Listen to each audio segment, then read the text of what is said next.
একটা মানুষকে সমর্পণ করেন যার আওয়াজ উঁচু হবে, জোরে চিল্লাইতে পারবে, কণ্ঠস্বর মিষ্টি হবে, উচ্চারণ শুদ্ধ হবে। কারণ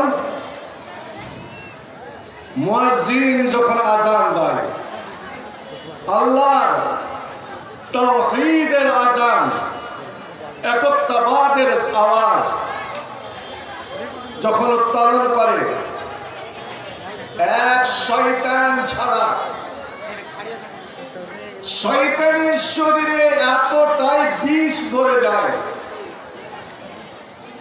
এতটাই জ্বালা ধরে যায়, নবী বলছেন শয়তান কানে আঙ্গুল দিয়ে ওখান থেকে পলায়ন করে এবং এতটাই ভয় পেয়ে যায়, ওয়ালাউ হুসাস, আর পিছন দিয়ে হাওয়া বেরিয়ে যায়।